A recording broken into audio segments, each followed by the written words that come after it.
son el contenido de las mismas, se refieren a la no reelección de congresistas, se refieren al cambio en el Consejo Nacional de la Magistratura, la bicameralidad y el financiamiento de los partidos políticos. ¿Cuál fue la novedad?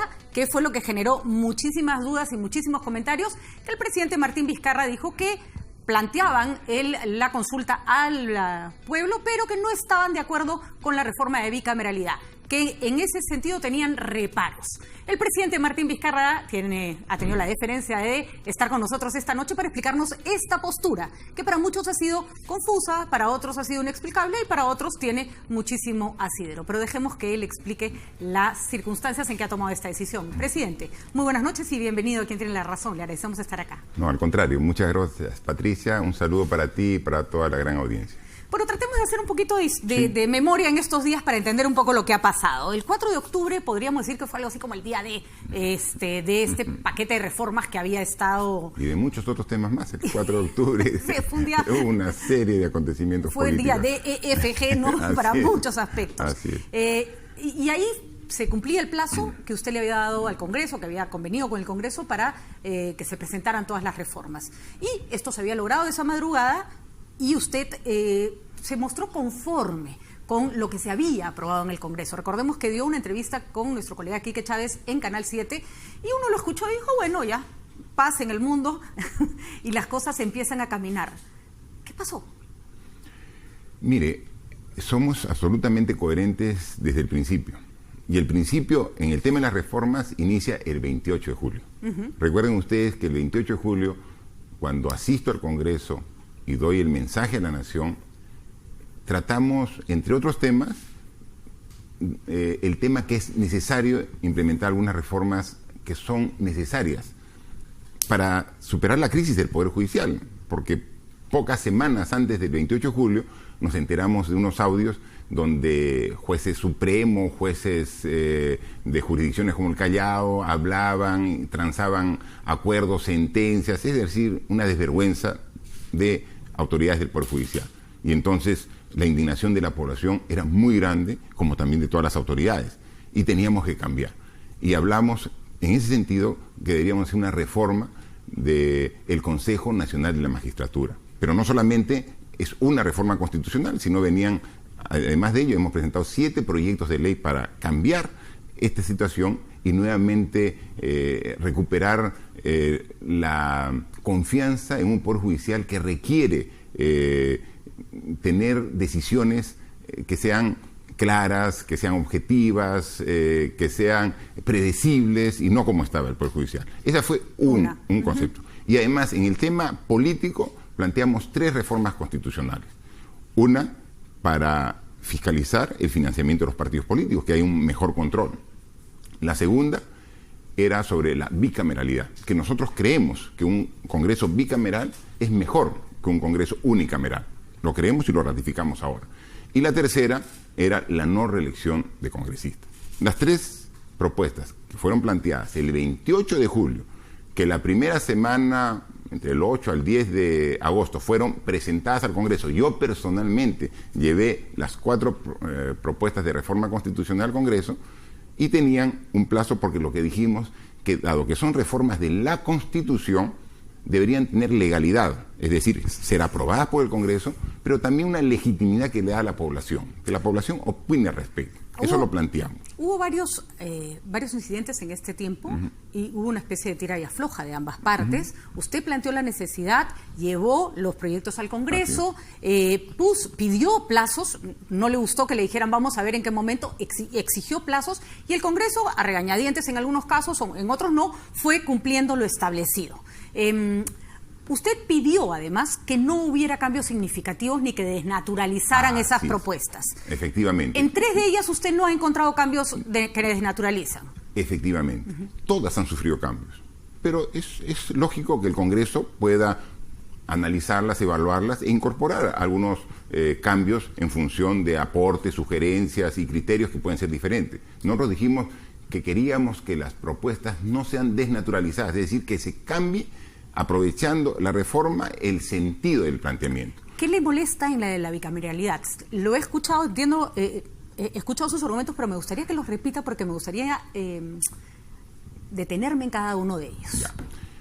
Diríamos, hay varios cambios, pero yo quisiera hablar de 3, ¿no? Vamos. Por ejemplo, nosotros creemos que los congresistas deben hacer una declaración de intereses, porque los congresistas deben tener expuesta toda su experiencia, todas sus relaciones comerciales, su patrimonio y sus intereses también, es decir, qué intereses tienen por si son parte de empresas, si son accionistas de otras, todo tiene que estar, porque no puede ser que, por ejemplo, congresistas que tengan particular, por ejemplo, en universidades, porque son miembros de un directorio de una universidad, integren la Comisión de Educación del Congreso. Entonces es necesario mostrar la declaratoria de intereses. Esos eran unos requisitos que estaban. Fue retirado. De acuerdo. Me permito hacerle una acotación antes de pasar a la siguiente. Sí. Efectivamente, es importantísima la declaración de intereses. No existe en este momento. Uno no sabe de dónde viene la persona y a qué grupos podría apoyar. Sin embargo, los congresistas no dijeron que no iba a estar incluida, sino que no había por qué darle un rango constitucional, que eso podía estar en un desarrollo de la ley. ¿Por qué le incomoda esa posibilidad? Porque precisamente requerimos, ¿por qué tenemos actualmente instituciones que no gozan de la confianza de la población? Porque ya se han dado una serie de ejemplos negativos de precisamente el uso del cargo para beneficio particular. Y entonces, ¿por qué no darle? O sea, ¿cuál es el problema de darle un rango constitucional a un tema tan importante como saber los intereses que tienen los congresistas, que son los que van a aprobar las leyes, para que no sean leyes con beneficio particular? Entonces, puede ser que haya un congresista que tenga interés particular en una materia, pero para promulgar una ley, para discutir, para aprobar una ley, tienen que no participar directamente. Entonces, nos parece sumamente importante ese concepto y fue retirado. Segundo tema. Nosotros hemos visto ahora en las elecciones que se han dado hace 2 días, hemos visto que de alrededor de 2.000 alcaldes que se han elegido, menos del 1% son mujeres, menos del 1%. Y de los 25 gobernadores regionales, ninguna mujer. Entonces lo que nosotros proponíamos era que una paridad de candidatos, para que finalmente la población elija, ¿no? Pero que se pueda visibilizar candidatos hombres y mujeres, en paridad y en alternancia. Y finalmente los ciudadanos puedan elegir. También fue desestimado ese concepto y nos consideramos que eso es un tema fundamental que debería haberse considerado. ¿Le puedo hacer una pregunta ahí? Tengo una duda grande. Sí. Cuando usted presenta el proyecto sobre el Consejo Nacional de la Magistratura, en la última línea del proyecto dice que los miembros del Consejo Nacional de la Magistratura se debe garantizar una participación equilibrada de consejeros hombres y mujeres. Hubo una discusión enorme en el Congreso y al final se llegó a la conclusión de que paridad en el Consejo Nacional de la Magistratura no iba a haber.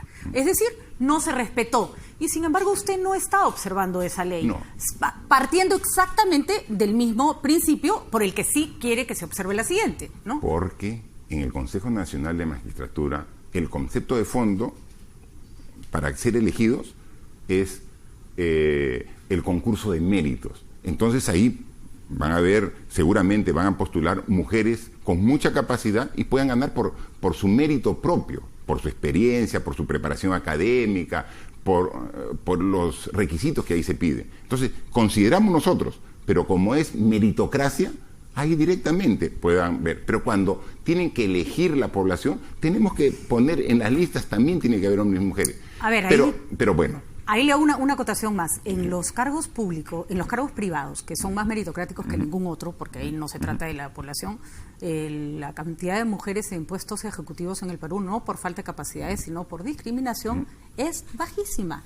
Es bajísima. Y usted vio cómo en el Consejo Nacional de la Magistratura la ausencia de mujeres hizo que los hombres calificaran a mujeres de manera negativa. Así es. Entonces, solo apelando a la coherencia, porque se imaginará que somos muchas las mujeres que queremos que el Ejecutivo se compre el crédito de la paridad de género completa, pero si apelamos a la coherencia, no hay coherencia, presidente, en decirle que no a la ley de bicameralidad y decirle que sí a la del Consejo Nacional de la Magistratura cuando se ha violado en ambas leyes leyes el principio de paridad. No, pero por eso le digo, nosotros propusimos 5 personas para el Consejo Nacional de la Magistratura que vayan por meritocracia y que sean en paridad.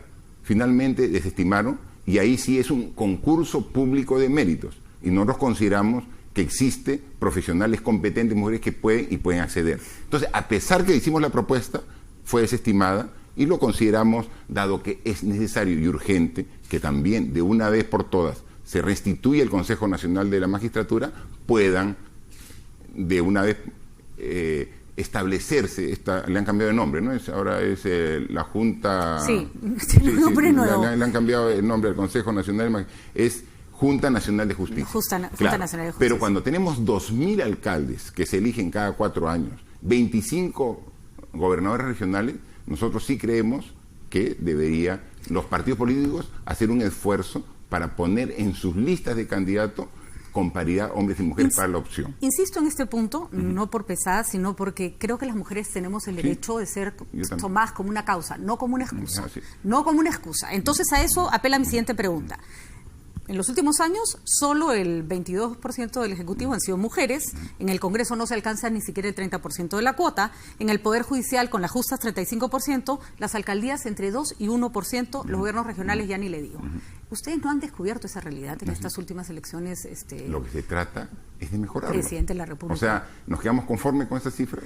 Totalmente de acuerdo. Tenemos que hacer un esfuerzo para corregirlo. Entonces, ¿qué pasó? Y disculpe porque yo sí estoy muy desconcertada y creo que yo, no importa lo que me pase a mí, la población está desconcertada porque lo que escuchamos cuando usted celebró la aprobación de las reformas aprobadas en el Congreso, este tema no era importante. Una semana después se volvió importante. No es así, Patricia. Nosotros, ¿cuál es el inconveniente que ha habido acá? Que nosotros dijimos que requeríamos que se aprueben esas reformas para que estar dentro del plazo para la convocatoria para el 9 de diciembre, para coincidir con la segunda vuelta de la elección a gobernador regional.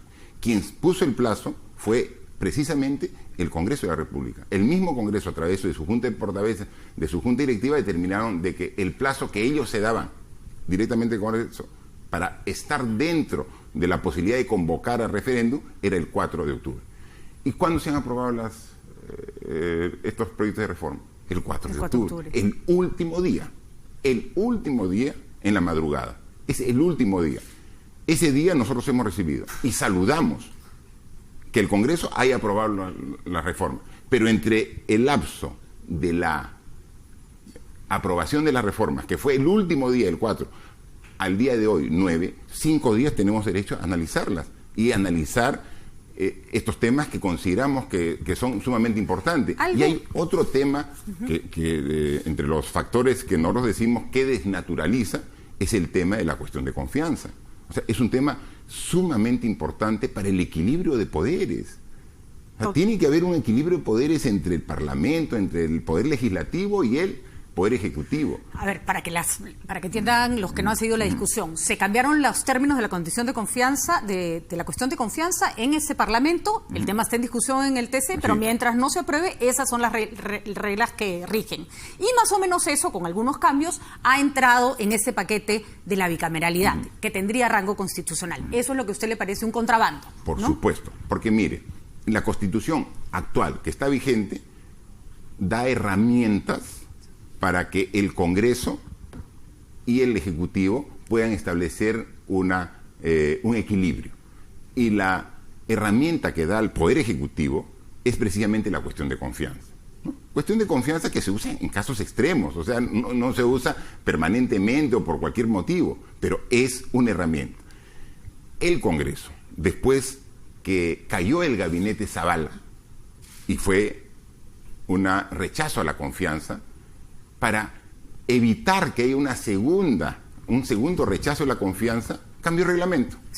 Cambió el reglamento. Lo cual es decir, absolutamente inapropiado. Fue inapropiado, ¿no? Y a nuestro juicio inconstitucional. Y revanchista. Y entonces dicen, no, entonces ahora cambiamos los términos de la confianza y lo ponemos. Oye, hay una Constitución que te dice cuál es el concepto de la cuestión de confianza. No lo puedes cambiar, no puedes cambiar la Constitución con el reglamento. Y así lo han hecho. Actualmente estamos esperando precisamente lo que determine el Tribunal Constitucional. Pero mire, Patricia, ¿no le parece absolutamente ilógico que en esta propuesta de reforma constitucional, que tratamos la bicameralidad, el Congreso meta un artículo sobre la cuestión de confianza. El problema, presidente, y en eso insisto, porque queremos entender la coherencia, porque la coherencia de un presidente es fundamental para que todos estemos totalmente tranquilos. De acuerdo contigo, por supuesto. A mí sí me pareció mal siempre. Ya. Le voy a pedir a Catalina solo que nos ayude a explicar por qué hace una semana no pensaba igual, o que usted me explique que sí pensaba igual, pero no se notaba. ¿Podemos escuchar sus declaraciones de hace una semana, por favor? Que sí, gracias. Claro que sí. ¿Cómo interpreta esta decisión del Congreso de legislar sobre la cuestión de confianza, de alguna manera limitando la capacidad del Ejecutivo, es decir, ya no permitiendo que los ministros lo puedan hacer, no permitir sobre, digamos, propuestas legislativas, cuestiones de confianza, limitando a la PCM? Pareciera que están legislando para Martín Vizcarra, para limitar a Martín Vizcarra, pero en realidad esto va a comenzar en el 2021.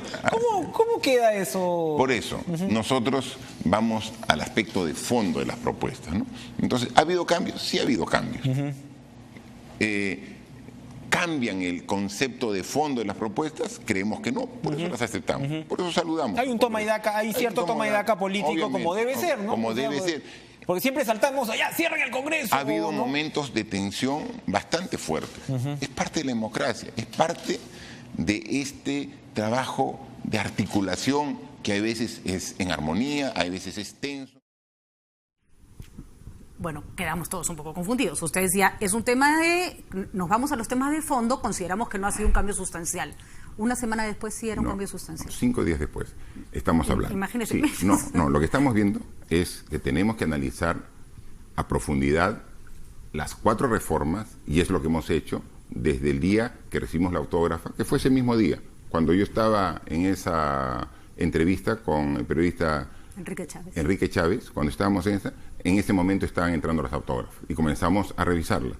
Y efectivamente, viendo un cambio, 2 cambios, 3 cambios, consideramos que desnaturalizan y al contrario, se está aprovechando una reforma constitucional que tiene como concepto de fondo la bicameralidad para definir otros conceptos. Y entonces consideramos de que eso no es lo que hemos propuesto. Pero, por último, Patricia, respetuosos del Congreso, hemos hoy día, con el decreto supremo, convocado a referéndum, con esa misma propuesta, sin ninguna modificación. Eso que quede claro, porque hay mucha gente que no lo entiende. No es que usted está diciendo cámbienme esto, sino está diciendo, esto se ha aprobado, ustedes pueden votar por esto, a mí el número 4 no me parece. Eso es. Finalmente la población es la que decide. Eso sí hay que... Por supuesto, no lo hemos cambiado. Nosotros hemos pedido, pero esos temas que hemos estado justo viendo en ese momento, los hemos solicitado reiteradamente de que se corrijan, reiteradamente, en la Comisión de Constitución, luego al Pleno, el propio premier Villanueva, cuando estaban en debate sobre este tema, sacó un tuit.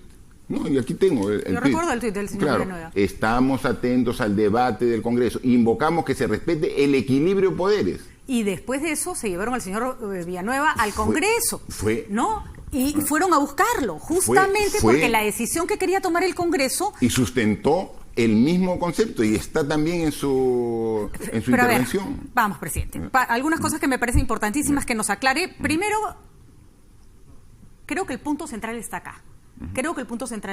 En el tema de la cuestión de confianza. No solamente, es un punto quizás el más importante. A mí me da pena porque sí creo que la paridad está siendo un pretexto, pero esa es una opinión que tendrá que analizar la ciudadanía. Lo dejamos ahí.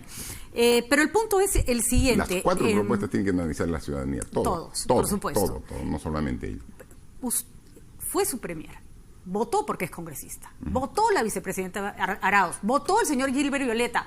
Votó el ministro de Justicia. Todos en favor de estas propuestas sin que nadie chistara y dijera, ojo, estamos votando porque queremos impulsarlo, pero tenemos algunos reparos. Chistara? ¿No? O sea, se han dicho en todos los momentos. Ha ido el premier Villanueva a sustentar su tuit. Claro que sí lo ha dicho. Pero la propuesta, la votación es empaquetada. Votas por todo. Y efectivamente, lo que queríamos nosotros como Ejecutivo, que estábamos a horas de cumplir el plazo. De acuerdo, presidente. Y teníamos que cumplir, porque si no se cumplía, podíamos quedar en una situación mucho más seria de gobernabilidad. Podríamos quedar como rechazada la cuestión de confianza ante la posibilidad de un cierre de Congreso que nosotros, por gobernabilidad, por estabilidad del país, no queremos llegar a esa situación. Por eso es que aceptamos finalmente, con los reparos que hemos dicho, saludamos al Congreso porque finalmente salieron las 4 propuestas, pero revisadas, con tranquilidad, objetividad, vemos que 3 mantienen el espíritu de la propuesta que hicimos al Perú el 28 de julio. Y esta no respeta. Es nuestra posición, finalmente, que la población tome su decisión. Ahí tengo varias preguntas. Primero, que sí han quedado en posición adelantada, tanto que el señor Gilbert Violeta ha resentido el hecho de que haya una suerte de cambio de opinión al final. Es incómodo. Han pedido la interpelación del ministro de Justicia, el señor Ceballos, y también la del premier Villanueva, porque el Congreso siente que no se ha cumplido la palabra. El presidente Vizcarra, si hay algo que usted transmitiera, un hombre que cumple su palabra. Y hay un fuerte cambio de posición con respecto a este punto. Y hay un punto que me interesa señalarle. La gente le cree, presidente. Le cree. En el año 2013, la bicameralidad no alcanzaba ni el 35% de aprobación. Usted habló de bicameralidad y de pronto se volvió una causa popular.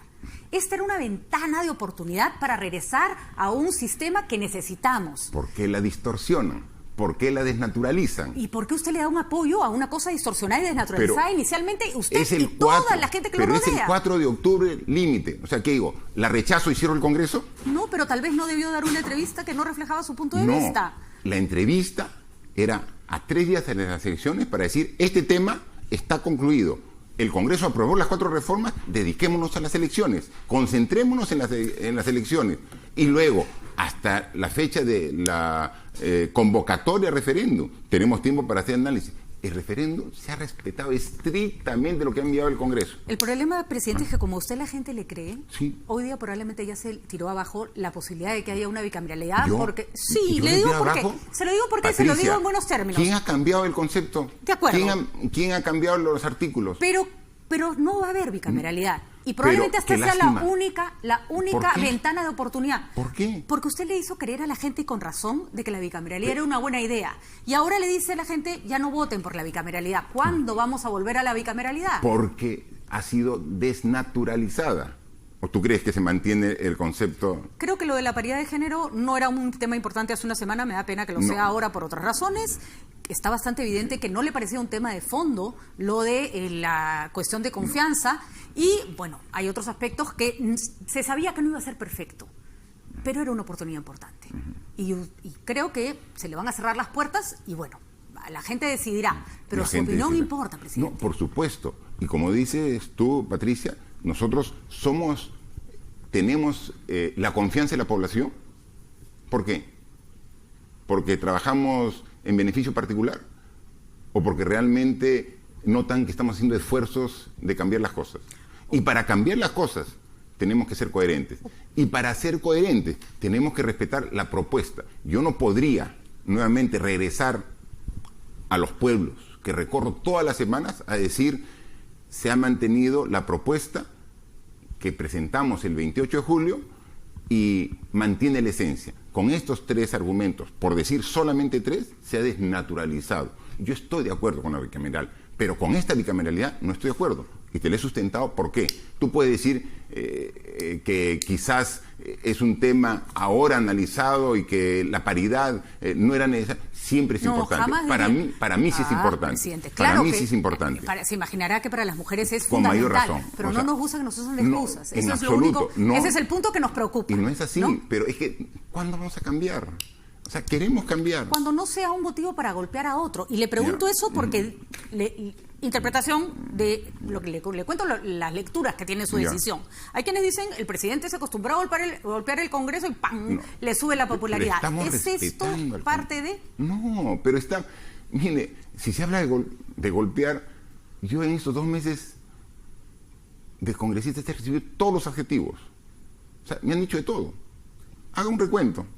O sea, haga un recuento de todo lo que me han dicho. Haga un recuento. Que la cosa se pone bien dura. Y dígame si yo alguna vez he tenido una referencia inadecuada con algún congresista o con el Congreso en su conjunto. Presidente, creo que si algo le debemos reconocer es que es usted un buen político. Y como buen político sabe que no se responde con bajezas y se responde con altura. Creo que eso se lo tenemos que reconocer todos. Pero por supuesto, y tiene que haber, en esta democracia, tenemos que lograr que la población se pronuncie. Y realmente, lograr el referendo es un gran mérito de todos, no del presidente, de acuerdo, del presidente. Ejecutivo y del propio Congreso. Creo Llegar que a referendo es un gran mérito. La población está desconectada de la clase política. A través de esto estamos encontrando un vaso comunicante que se exprese. Este es mi análisis. La población que haga su propio análisis. Perfecto, presidente. ¿No? Ha quedado, creo que su exposición de motivos está clarísima y efectivamente será quien decida la población. Solo una pregunta corta. Sí. ¿Va a dejar libre a la población que elija o va a hacer campaña por el no a la bicameralidad? No, yo voy a dejar libre, pero mi posición, obviamente yo la digo. Yo estoy de acuerdo y lo hemos dicho. Aquí están las 4 preguntas en el decreto supremo 101, que sale publicado mañana. Hoy día se suscribió, está suscrito por ministro de Justicia, el encargado del Ministerio de Economía y Finanzas, primer ministro y yo como presidente de la República. Las 4 preguntas están bien claras. Una, y bien simples. El Jurado Nacional nos ha dicho que nosotros emitemos la pregunta. 1. Aprueba la reforma constitucional sobre la conformación y funciones de la Junta Nacional de Justicia, antes Consejo Nacional de la Magistratura. La población dirá, ¿está de acuerdo con esto? O los cambios que se ha hecho. 2. Aprueba la reforma constitucional que regula el financiamiento de las organizaciones políticas. Segunda pregunta. Tercera pregunta. Aprueba la reforma constitucional que prohíbe la reelección inmediata de parlamentarios de la República. Y por último, la 4ª pregunta, que también está en el decreto supremo, aprueba la reforma constitucional que establece la bicameralidad en el Congreso de la República. Finalmente la población, con esto ya puede tomar una decisión. Si requiere más información, puede ir a revisar la norma que está en el Congreso. De acuerdo. ¿Cómo le parece injusto que vayan sus ministros a tener que afrontar una moción de interpelación? Es parte del juego de la democracia, Patricia. O sea, si finalmente el Congreso cree conveniente llamar, interpelar, tendremos que ir. O sea, nosotros estamos dispuestos a hacer lo que tenemos que hacer como gobierno. De acuerdo. ¿Estuvieron de acuerdo con usted en esta posición? ¿Fue conversada o fue una conversada. interpretación de Martín Vizcarra? No. Yo, obviamente, esta decisión ha sido conversada, meditada, analizada con el ministro de Justicia y con el primer ministro. O sea, ellos, cuando me han acompañado el día de hoy en la mesa, sabían perfectamente lo que estábamos firmando y la posición del gobierno, sabían perfectamente. Yo agradezco a los dos, al premier Villanueva y al ministro de Justicia Ceballos, cómo se han batido toda esta semana, todo este mes, defendiendo los proyectos y han hecho todo su esfuerzo para que se aprueben. ¿Cómo? Se ha logrado la aprobación. Uno, finalmente, no en la expectativa que teníamos. De acuerdo. Y también a la bancada. Inclusive, he visto una comunicación del congresista Violeta discrepando. Y ahí pueden haber discrepancias. Bueno, eso es saludable, ¿no? Puede haber discrepancias. Que no se comporten todos Nosotros, como un... Ejecutivo y bancada del Ejecutivo, no trabajamos en función de consigna. Siempre discutimos, sustentamos, recomendamos y finalmente cada quien toma su decisión. Tal vez como lo interesante corresponde. sea que se abra el debate sobre la bicameralidad ya sin la participación del presidente y que las personas decidan si quieren o no. Ahora, preguntas rapiditas. ¿Cómo queda su relación con el Congreso? ¿Y cuál es su relación con el presidente del Congreso, el señor Salaverry, que parece mucho más abierto a tener una relación fluida con el Ejecutivo que los presidentes anteriores? Mi relación con el Congreso va a ser siempre cordial y de respeto. Y trabajando coordinadamente. O sea, esa es la voluntad nuestra como Ejecutivo desde que hemos iniciado el 23 de marzo nuestras funciones. Con el presidente del Congreso, me encontraba ayer, precisamente en la ceremonia por el Día de la Marina, el aniversario del combate de Angamos, y hemos conversado en muy buenos términos. Y hemos acordado hacer esfuerzos en trabajar de manera conjunta. O sea, este tema, finalmente, es un 4 proyectos de reforma constitucional que hemos presentado al Congreso, que el Congreso las ha revisado, las ha corregido y las ha aprobado. Nosotros vemos, decimos, estamos satisfechos con 3, con una no, que el pueblo decida. De acuerdo. Entonces es un tema absolutamente ¿Su democrático. relación con el presidente del Congreso es cordial? Sí. ¿Es más cordial que con los anteriores presidentes del Congreso? Es que solamente yo he tenido reunión con uno. Este es el segundo, ¿no? Solamente con el congresista Galarreta y actualmente... Le falta elemento para la comparación. Sí, no hay mucho elemento comparativo. El problema que se dio hoy día, y me gustaría su opinión, es que no hubo quórum para la decisión que se tiene que tomar sobre el fiscal Chávarri en el Congreso. Lamentable. O sea, es lamentable. O sea, no podemos luchar contra la corrupción si es que no tomamos decisiones firmes. O sea, si el Congreso, para un tema tan importante como es discutir la idoneidad del fiscal de la Nación, el fiscal de la Nación, no hay quórum, o sea, realmente, ¿qué podemos decir al respecto, no? Yo espero que, al igual que como hubo al inicio cierto desdén, cierta indiferencia para tratar con la responsabilidad que ameritaba el caso del juez Sinostroza, yo estoy seguro que el Congreso va a corregir la situación. Pero no puede ser un tema tan importante. Queremos luchar para mejorar la justicia en el Perú. O sea, analicemos. Y finalmente, que haya el quórum. Y si creen que es idóneo para el cargo, que voten. Y acuerdo, que asuman, pero que no le corran a la responsabilidad. Pero que no le corran. O sea, lo más fácil es simplemente dejar sin quórum y un tema tan importante que simplemente se postergue. La ley Mulder podría ser revocada en el Tribunal Constitucional y ya se tiene que pronunciar al respecto. ¿Su expectativa? Yo creo que corresponde que sea revocada. Yo creo que impedir que el Estado pueda hacer uso de los medios de comunicación para dar sus políticas, para conocer acciones que requiere conocer el pueblo. O sea, no para hacer propaganda del Estado en absoluto, que se regule y que se prohíba propaganda, totalmente de acuerdo. Pero si queremos, estamos actualmente trabajando intensamente sobre la anemia, por ejemplo, y es un tema, la anemia. Como Estado tenemos los micronutrientes, tenemos las campañas, tenemos todo, pero la población tiene que involucrarse y tiene que ser a través de una campaña masiva en medios de comunicación para que tengan conciencia de una alimentación saludable, porque la anemia en niños no solamente está ubicada en familias de escasos recursos, en familias que tienen recursos suficientes para una buena alimentación, tienen a sus hijos anémicos porque desconocen la importancia de este tema. La única forma de llegar, ¿por dónde? No podemos llegar uno por uno, familia por familia, a través de los medios de comunicación. Es solamente un ejemplo. Hay muchos más. Bueno, y es un buen ejemplo, porque el Estado debe invertir hasta el último sol disponible para que la gente salga de esa... Estamos bajando un punto porcentual por mes la incidencia de la anemia en niños. Bueno, eso es una maravillosa noticia. Un punto porcentual por mes. Y queremos mantener eso para llegar de los 40 nosotros cuando hemos ingresado el reporte del mes de marzo, que había anemia por el orden del 47-48% de los niños de todo el Perú con anemia. Estamos bajando un punto porcentual y la meta es llegar al 20-19%. Muy bien, vamos a ver si el TC piensa igual que el gobierno para que la comunicación no sea parcializada, no sea chiquitita, ¿no? Sino que sea masiva y todo lo necesario que se requiere. Finalmente, presidente, lo han acusado, y me gustaría que usted mismo me ayude a comprender cuál va a ser su figura de ahora en adelante, cuál va a ser su perfil de ahora en adelante, porque creo que se ha convertido en un presidente en la que la gente confía, se está convirtiendo en un presidente que la gente respeta, que están poniendo sus esperanzas en usted. Eso, sin embargo, ha generado una suerte de percepción de que esto es demasiado personalista, que todo depende de Vizcarra, que no hay necesariamente respeto por las instituciones y, en una exageración, hay que decirlo, lo intentan comparar con Maduro. Es una exageración, pero digamos que por ahí va la idea. Una broma. ¿Cuál es el riesgo? Porque debo confesarle que estos cambios de opinión y o por lo menos estos discursos que de un momento escuchamos A y luego escuchamos B, sí podría dar la interpretación de una persona que decide las cosas un poco de un día para otro o de manera personal.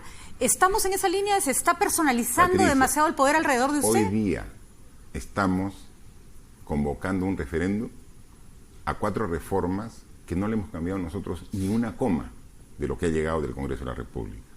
Por el contrario, las propuestas que llegamos han sido cambiadas todas.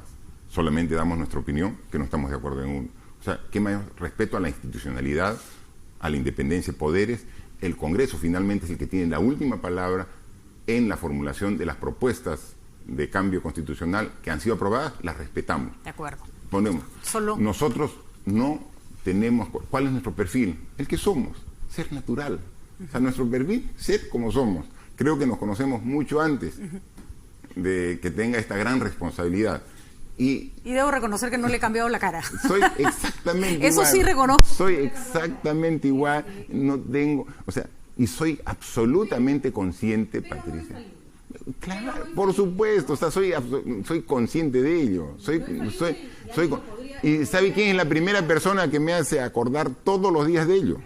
Mi esposa, en la casa. Dice, oye, recuerda que va contando el tiempo que me queda de ser presidente, ¿no? Ya te queda un mes menos, y nos regresamos a nuestro departamento, chiquito, ajustado, y regresamos a nuestra vida. Y nosotros por eso decimos, ¿no? Cuando hablamos de ser coherentes, decimos no a la reelección de congresistas. Y yo no voy a ir a la reelección. Lo he dicho una y otra vez, dije, no, son medidas populistas porque quiere la reelección. Nada más falso. Lo he dicho y acá lo digo, no hay ningún interés y no va a ser así. No va a haber ninguna posibilidad de ir a la reelección, hacer todo nuestro esfuerzo para entregar el mando presidencial a quien salga elegido a partir del 28 de julio del año 2021. Bueno, ¿no? Y para eso hay que trabajar intensamente para cumplir y, como dices, no defraudar a la población. En ese va nuestra principal tarea, Patricia. Que así sea, señor presidente, sí. Que el pueblo decida qué es lo que quiere. La bicameralidad sigue siendo una opción para los que consideran que sí debe haber un sistema de 2 cámaras. Creo que hay quienes consideran que el hecho de que se plantee la bicameralidad es más importante que los otros detalles que se puedan ir amoldando. Ojalá que no se cargue la discusión de adjetivos y de... ¿no? Y así va a ser. Y yo quisiera, solamente para concluir, que tenemos nuevas autoridades regionales y municipales. Vamos a trabajar intensamente con ellas para que el traslape de las actuales, que terminan el 31 de julio y empiezan el 1 de enero, sea un traslape eficiente y podamos no tener una brecha, una paralización de actividades. Hoy día conversamos con el alcalde electo Muñoz y hemos tenido una reunión de casi 1 hora muy importante, ya definiendo los pasos a seguir para no perder tiempo, ya comenzar a trabajar. Pero no solamente el alcalde Muñoz, tenemos el 29 y 30 de octubre una reunión con 80 alcaldes y gobernadores electos que salieron electos en la primera vuelta para poder ya también establecer un plan de acción. ¿Le pidió más plata el alcalde Muñoz? Porque necesita de todas maneras más presupuesto. Tenga la seguridad que le vamos a dar dentro de las posibilidades que tenemos, ¿no? Dentro de la caja vamos a ver y vamos a trabajar. Aquí lo que falta es trabajar concertadamente, ¿no? Y ahí tenemos la misma vocación concertadora. Y vamos a trabajar, yo estoy seguro, para solucionar los problemas del tránsito en Lima, que son tan caóticos, un tránsito que tenemos. Vamos a mejorar, tengan la seguridad ciudadana y cerrar las brechas que tenemos en Lima, porque Lima no solamente son los distritos medios o altos, tenemos distritos que están realmente olvidados aquí, en la capital de la República. Muy bien, señor presidente. Y que le sigan preocupando a las mujeres y convénzanos de que nunca seremos una excusa, siempre seremos una causa. Y hablando de excusas, yo he empezado el gabinete con 5 mujeres y estamos en deuda. Tenga usted la seguridad que el segundo año van a haber más mujeres, el tercer año van a haber más mujeres. Tenemos que predicar con el ejemplo. No queremos mitad esta vez, queremos ser más. No, sí, y vamos... Queremos que en el próximo gabinete haya más mujeres que hombres. En mi casa hay más mujeres que hombres, para empezar. Muy bien, así que... entonces replique ese modelo. Muchísimas gracias, presidente Vizcarra, por haber aceptado estar con nosotros y sobre todo por permitirnos hacer todas las preguntas y mantener esa calma tan moqueguana de la que usted hace gala. Muchísimas gracias, muy buenas noches. Bueno, nosotros terminamos la entrevista con el presidente Vizcarra. Ya entendieron ustedes cuáles son sus planteamientos. Como el presidente dice, finalmente es la población la que elige. Nosotros nos vamos